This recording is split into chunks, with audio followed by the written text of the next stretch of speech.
कीटो, paleo, vegan, gluten free, low carb, low fat, intermittent fast, PSMF, blood type, HCG, bulking, cutting, Weight Watchers, Mediterranean, इन्हीं सब diets को फटाफट समझाऊंगा, and तक देखना, बहुत काम आएगा। Let's roll the intro and let's get started.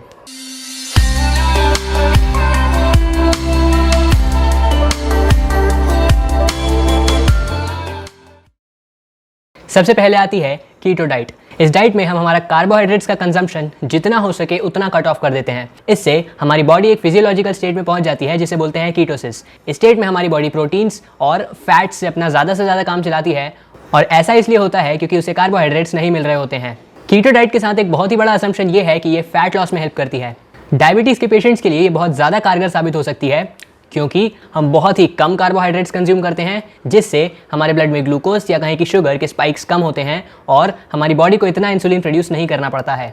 Number 2, paleo. इस डाइट के साथ बेसिक आइडिया है उन्हीं सब चीज़ों को कंज्यूम करने का जो कि हमारे हंटर गैदरर एंसेस्टर्स यानी कि हमारे पूर्वज जो कि शिकार करके खाना खाते थे, वो जो खाते थे वो सब खाने का।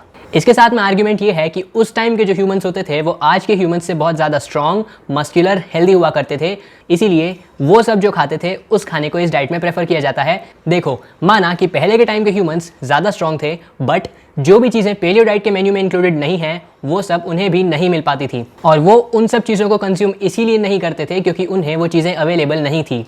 बट आज के ह्यूमंस को ये सब चीज़ें अवेलेबल हैं और ये सब चीज़ें भी उतनी ही हेल्दी हैं जितनी कि पेलियो डाइट के मेन्यू की चीज़ें हैं। इसीलिए पेलियो डाइट को करना बहुत अच्छा है, बट इतना स्ट्रिक्टली फॉलो नहीं करना चाहिए। इसके बाद है वेगन डाइट। वेगन डाइट को लोग ज़्यादातर रिलीजियस और स्पिरिचुअल रीजन से फॉलो करते हैं। इस डाइट में हम सिर्फ और सिर्फ प्लांट्स को खाते हैं, no meat, no poultry, no dairy, और इसी वजह से ये डाइट माइक्रोन्यूट्रिएंट्स और मैक्रोन्यूट्रिएंट्स दोनों में ही बहुत ही डेफिसिट होती है। वेगन डाइट के बारे में मैं ज़्यादा कुछ नहीं बोलूँगा, आप इसको ओकेजनली ट्राई कर सकते हैं और देख सकते हैं कि आपको कैसा लगता है, बट इतना स्ट्रिक्टली मत करना। चौथे नंबर पर है ग्लूटेन फ्री। जैसा कि इसके नाम से ही पता चलता है, इस डाइट में हम ग्लूटेन को कंज्यूम नहीं करते हैं। ग्लूटेन बेसिकली एक प्रोटीन होता है जो कि ग्लाइडिन और ग्लूटेनिन नाम के 2 और प्रोटीन से बनता है।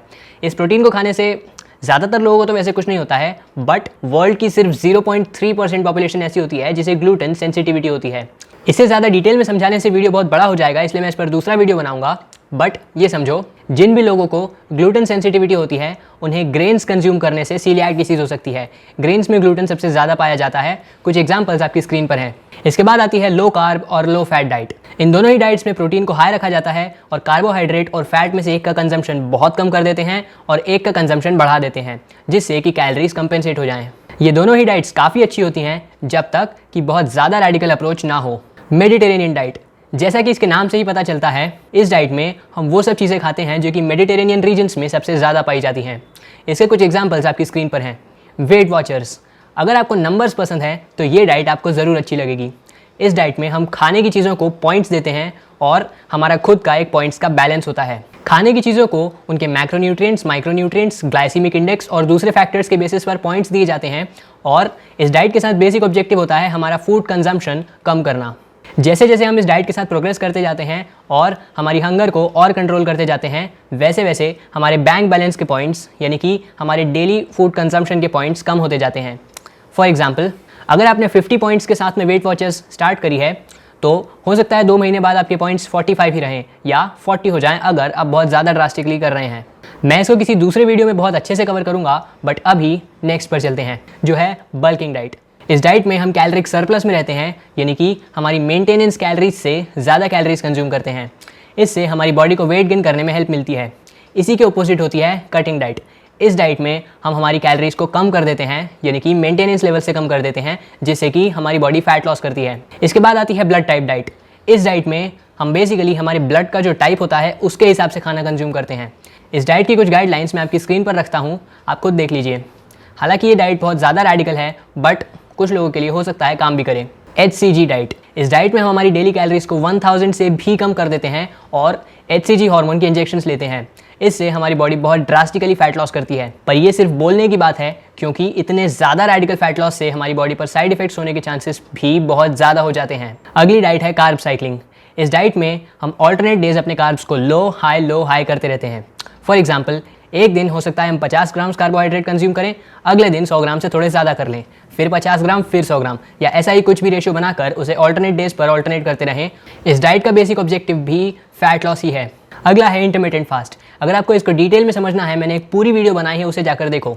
इस डाइट में हम एक 8 घंटे की विंडो बनाते हैं और पूरे 24 में से सिर्फ उन्हीं 8 घंटों में कैलोरीज कंज्यूम करते हैं। इससे हमें कैलोरीज को बहुत ज़्यादा काउंट नहीं करना पड़ता और फैट लॉस के लिए बहुत ज़्यादा हेल्पफुल होता है। लास्ट है PSMF, protein stimulated modified fast. इस डाइट का बेसिक ऑब्जेक्टिव भी फैट लॉस होता है। इसमें हम हमारे कार्ब्स और फैट को कम कर देते हैं और प्रोटीन को हाई कर देते हैं। बेसिक आइडिया ऐसा होता है कि मेंटेनेंस कैलोरीज ना मिलने पर हमारी बॉडी फैट को गिव अप करेगी और वेट लॉस होगा। ऑलराइट, तो आज के लिए बस इतना ही। लाइक करें अगर आपको ये इन्फॉर्मेशन अच्छी लगी, कमेंट करके बताएं आपको इसमें से क्या और डिटेल में समझना है, शेयर करें अपने दोस्तों के साथ, subscribe, and I will see you guys in the next one. Alright guys, piece.